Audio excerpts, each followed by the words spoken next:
नमस्ते. मी doctor Shweta Phadke. मी physiotherapist आहे, भौतिकोपचार तज्ञ. माझा मेन पर्पज आहे की मुलांना शिकवणं ॲज अ टीचर. पण त्याचबरोबर 17 वर्षापासून मी प्रत्येकाला निरोगी राहण्याचं ट्रेनिंग देते. जेवढं ॲक्टिव्ह राहता येईल तेवढं चांगलं. आणि ॲज अ फिजिओथेरपिस्ट मी सगळ्यांना सांगते की prevention is better than cure. म्हणजे आपण इंजुरी व्हायच्या आधीच काळजी घेतली पाहिजे, इंजुरी होऊन नंतर रिपेअर होण्यापेक्षा. आज आपण इथे हेल्दी रिंकलच्या माध्यमाने जॉईंट होतोय. ते बेसिकली हेल्दी रिंकल ही संस्था वृद्धत्व लोकांसाठी किंवा म्हाताऱ्या लोकांसाठी काम करते. तर नक्की म्हातारपण म्हणजे काय? याच्यावर जेव्हा मी विचार केला, तेव्हा आपण हे जास्त सुबोधरित्या घेऊ शकतो, की हा फक्त आयुष्यातील एक टप्पा आहे. जसं जन्म घेणं, बालपण आपण एन्जॉय करतो, तरुणपण आपण एन्जॉय करतो, तसंच म्हातारपण सुद्धा आपण एन्जॉय केलं पाहिजे. हा एक प्रवास आहे आणि प्रवासाच्या अंतिम टप्प्यात आहोत. म्हणजे ॲक्चुअली म्हाताऱ्या लोकांकडे प्रदीर्घ असा अनुभव आहे, शक्ती आहे, एक्सपिरियन्स आहे आणि त्यावर त्यांनी यांचं पूर्ण आयुष्य बघितलं पाहिजे. आता आपण हे करू शकत नाही, याचं दुःख करत बसणं हे बरोबर नाहीये. माझ्या मते म्हातारपण हे एका पिकल्या फळासारखं आहे आणि आयुष्यात जसं आपण एका पिकलेल्या फळाची सर्वात जास्त काळजी घ्यावी लागते. आपल्या सर्वांचा आवडता आंब्याचं इथे मी एक्झाम्पल घेतलंय. कैरीचं लोणचं करा, किस्सा पाडून खा, काहीही फरक होत नाही. पण तोच जेव्हा पिकलेला आंबा आपल्याला अ, झाडावरनं काढायचा असतो, तेव्हा आपण नेट घेतो, त्याची काळजी घेतो, एक तंत्र अवगत करतो आणि मगच त्याला हाताळतो. त्याचप्रमाणे म्हाताऱ्या लोकांची काळजी, वृद्धांची काळजी ही कोमलतेने घ्यावी लागते. मी माझ्या विद्यार्थ्यांना पण नेहमीच सांगते, की कारुण्य, सहानुभूती ही नेहमी म्हाताऱ्या पेशंटना ट्रीट करण्याची गुरुकिल्ली आहे. तर आपण त्याचप्रमाणे सावकाश त्यांना प्रत्येक ट्रीटमेंट दिली गेली पाहिजे. तर म्हातारपणामध्ये फिजिओथेरपी किंवा भौतिकोपचार तज्ञ तुम्हाला काय मदत करू शकतो?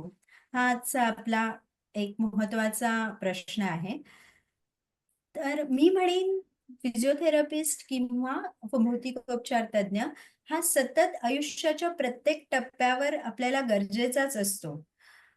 भौतिक उपचार म्हणजेच फिजिकल उपचार हे असे आहेत जे आपल्याकडे पारंपरिक ज्ञान आहे. आयुर्वेदाने आपल्याला योगा सांगितला आहे, प्राणायाम सांगितला आहे. हे सगळं आयुष्यभर वापरून व्यवस्थित त्याचं आपल्या आयुष्यामध्ये लाईफस्टाईल चेंजेस करून आपल्या शरीराला स्ट्रॉंग ठेवणं हे महत्वाचं काम असतं. म्हातारपणी काय होतं, तर आपले स्नायू, आपले सांधे आणि आपली हाडं ही फार वीक होत जातात, कमजोर होत जातात. कारण आपलं वय वाढलेलं असतं, त्या हाडांनी खूप झीज ऑलरेडी बघितलेली असते. तर अशा वेळी फिजिओथेरपी आपल्याला कशासाठी मदत करू शकते? तर मेन म्हणजे पेन रिडक्शन, आपली वेदना कमी करणं. म्हातारपणातील जे स्नायू दर्द किंवा स्नायू दुखी असते, जॉइंट दुखी असते, सांधेदुखी असते, ही मेनली खूप वेळा वापरून झिजेमुळे झालेली स्नायूदुखी असते. त्याला तुम्ही मेडिकेशन्स देऊन काही वेळ आधार देऊ शकता. पण जेवढ्या अ, वेदनारहित ट्रीटमेंट किंवा ज्याचे काहीही साइड इफेक्ट्स नसतील असे ट्रीटमेंट देणं, जसं करंट आहे, काही सिंपल स्ट्रेचिंग एक्सरसाइज आहेत, तर हे फिजिओथेरपिस्ट तुम्हाला मदत करू शकतं. बेडवर झोपल्यामुळे, चुकीचं चालल्यामुळे जे आपल्याला पाठदुखी होते, गुडघेदुखी होते, त्याच्यासाठी काही सोपे-सोपे व्यायाम असतात आणि काही सोप्या टेक्निक्स असतात, जे तुम्ही जीवनामध्ये, जीवनशैलीमध्ये त्याचा वापर करून घेऊ शकता आणि त्यामुळे तुमचे दुखणं कमी होऊ शकतं किंवा जाऊही शकतं. दुखणं कशामुळे होतंय हे फिजिओथेरपिस्ट चेक करतो आणि मग ते दुखणं होऊ नये म्हणून तुम्हाला काय करता येईल, एखादा पट्टा बांधता येतो, एखादं करंट घेता येतो, जो ज्याचे काहीही साइड इफेक्ट्स नसतात, पण त्याची तुम्हाला हेल्प होते. अशा गोष्टी तुम्हाला फिजिओथेरपिस्ट देऊ शकतो. नंतर सर्वात महत्त्वाचे आपले असतात म्हातारपणाचं, जे आपल्या सांध्यांमुळे किंवा स्नायूंमुळे, कमतरतेमुळे आपला बॅलन्स बिघडतो आणि बॅलन्समुळे आपल्याला खूप वेळा अननेसेसरी पडणं, दुखापत होणं, ह्या गोष्टी होऊ शकतात.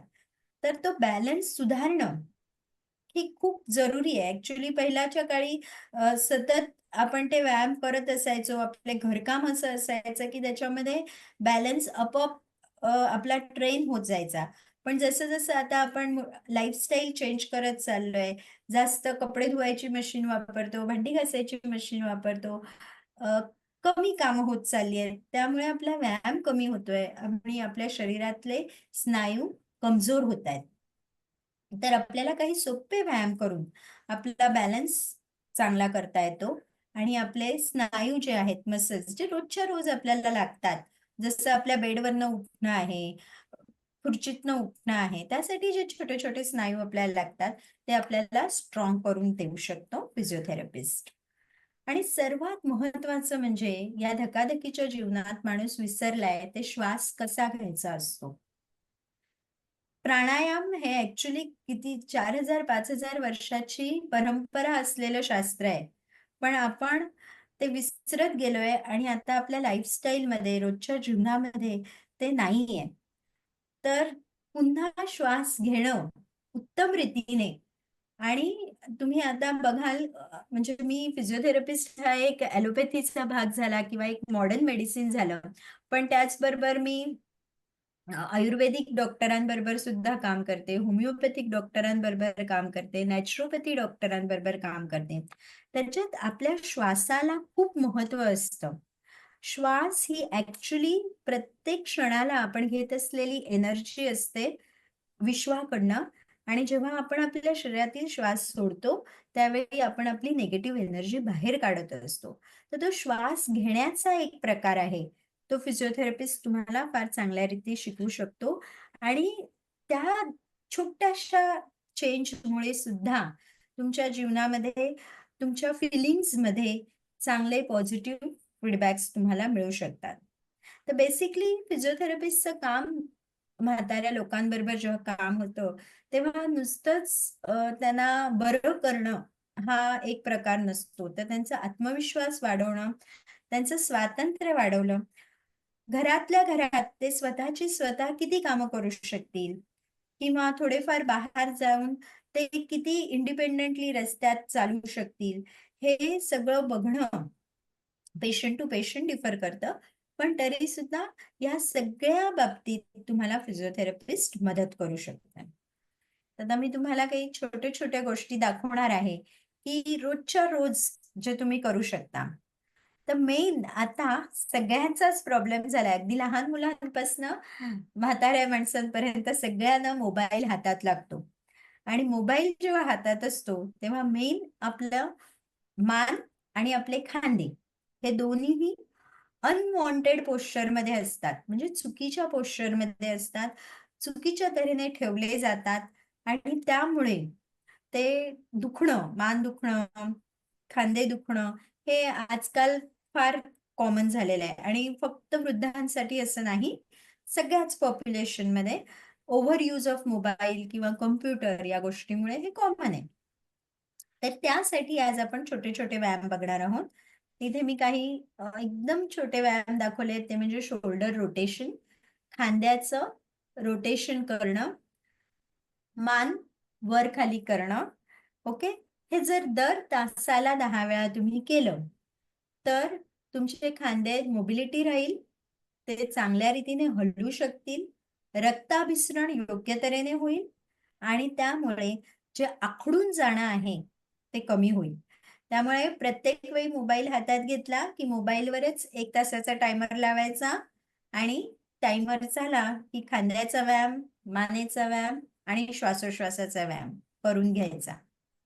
दुसरी एक गोष्ट बसल्या-बसल्या करता येते, ती म्हणजे आपले गुडघे सरळ करणं.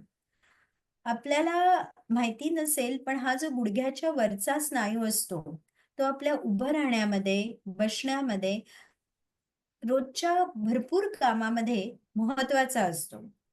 आणि तोच आपण आजकाल बसून राहिल्यामुळे, न हलवल्यामुळे कमजोर होत जातो किंवा त्याच्यामध्ये जास्त स्ट्रेंथ राहत नाही. तर तो सिंपली फक्त खुर्चीवर बसून गुडघे मध्ये-मध्ये सरळ करणं, या एका व्यायामाने आपण त्याला कार्यक्षमतेच्या निदान 70-80% तरी ठेवू शकतो आणि ते करणं खूप गरजेचं आहे.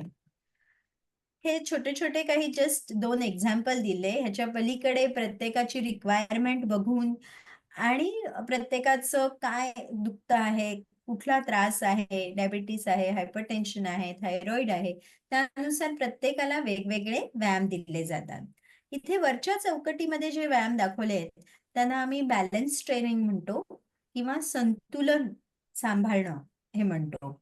मेन म्हातारपणामध्ये काय होतं, की पडल्यामुळे इंजुरी होते. मग इंजुरी झाली, फ्रॅक्चर झालं, मग पेशंट ऑपरेशन करतात. ऑपरेशन केलं, की मग त्याचं रिहॅबिलिटेशन आलं. तर पडू नये ह्यासाठी आपल्याला काय करायचंय, तर आपल्याला आपला बॅलन्स सांभाळायचा आहे. आपलं संतुलन सांभाळायचं आहे. तर त्याच्यामध्ये काही नाही, फक्त घरातल्या घरात हात दोन्ही रेषेत खांद्यातनं सरळ करून पाय एकमेकांना टेकवून उभं राहायचंय. बघा तुम्ही किती जण उभे राहू शकता. आय एम शुअर 1-2 सेकंद पण उभं राहणं कठीण होतं. तर ह्या एकदम लास्ट स्टेज आहे, जेव्हा तुम्ही 30 सेकंड्स उभे राहू शकता. हे करताना कोणीतरी बरोबर असू द्या. फिजिओथेरपिस्टची मदत घेतली तर उत्तमच, पण नाही तर तुमचे जे केअरटेकर असतील, घरातील लोकं असतील त्यांना बरोबर ठेवा. आणि तुमचा बॅलन्स तुम्ही चेक करा. आणि हाच व्यायाम ज्या पोझिशनमध्ये तुमचा बॅलन्स राहतोय, त्याच पोझिशनमध्ये म्हणजे पायातलं अंतर तुम्ही वाढवू शकता सुरुवातीला आणि मग हळू आपल्याला कमी करत न्यायचंय. तर तो व्यायाम म्हणून केला दिवसाला, तर तुमचा बॅलन्स सुधारण्यास मदत होते. त्याच्यानंतर हा जो प्रकार आहे त्याला आम्ही लंजेस असे म्हणतो. त्याच्यात पण एक पाय पुढे घेऊन गुडघ्यातनं वाकायचंय जसं आपण खुर्चीत बसायला जातो त्या प्रकारे आणि तसंच उभं राहायचंय गुडघ्यातनं वाकून. त्यामुळे पण तुमचे गुडघ्याचे मसल जे मी तुम्हाला सांगितलं रोजच्या कामासाठी तुम्हाला हेच मसल्स खूप महत्वाचे असतात. तर ते ह्याच्यामुळे स्ट्रॉंग होतात, मजबूत होतात आणि त्यामुळे तुम्हाला रोजच्या कामामध्ये मदत होईल. दुसरा एक महत्वाचा व्यायाम आहे तो म्हणजे एका पायावर उभं राहणं. हे पुढचं चित्र आहे, की एका पायावर उभं राहून बॉल कॅच खेळता येतं. पण जस्ट एका पायावर उभं राहणं हेही खूप महत्वाचं आहे आणि तेही फार कठीण असतं काही म्हाताऱ्या लोकांना कारण त्याची त्यांना सवयच नसते. त्यांनी ते कधी केलंच नसतं. तर ते रोजच्या जीवनामध्ये करणं हे फार महत्वाचं आहे. एक 10 सेकंड्सपासून स्टार्ट करून जवळ-जवळ 3 मिनिटापर्यंत आपल्याला जाता येतं.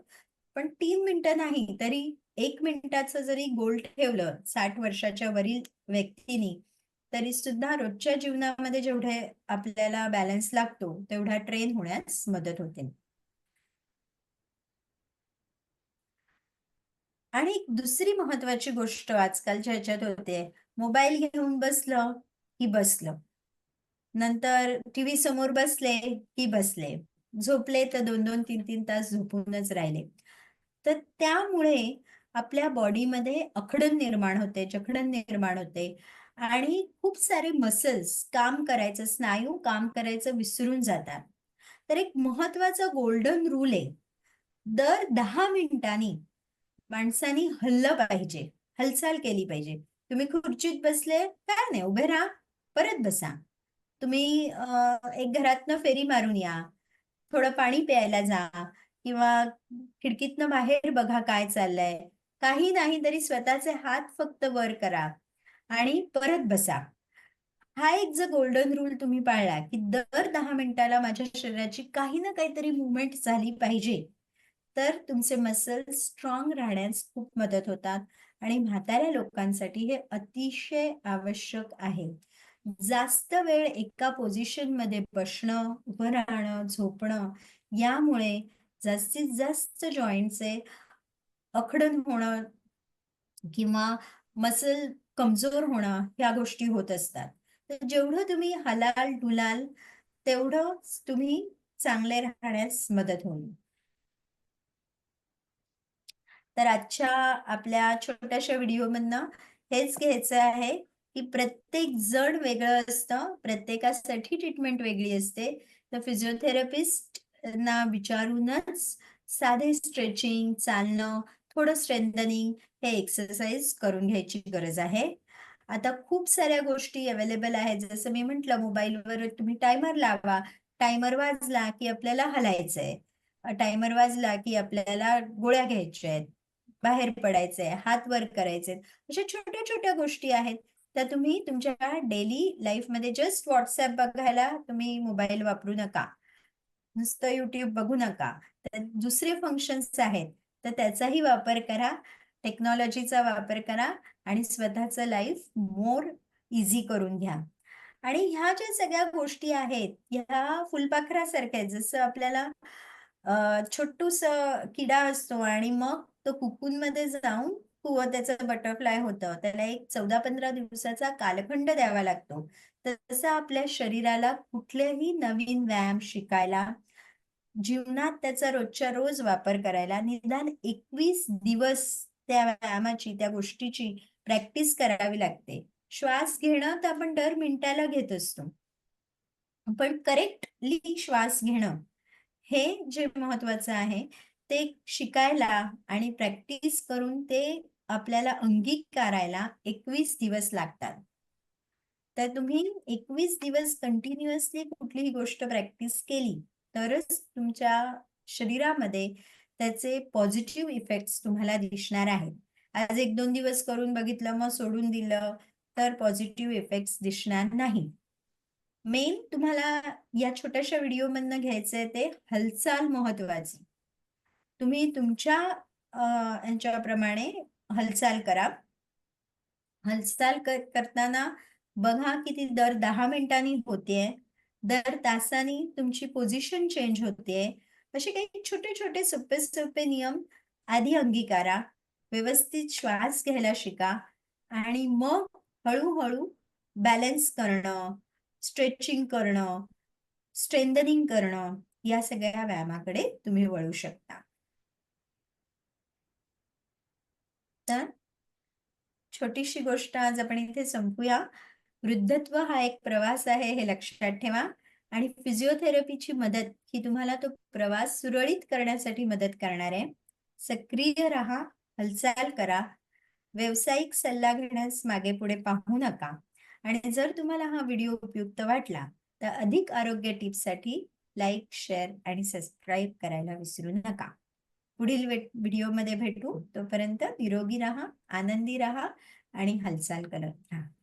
Thank you.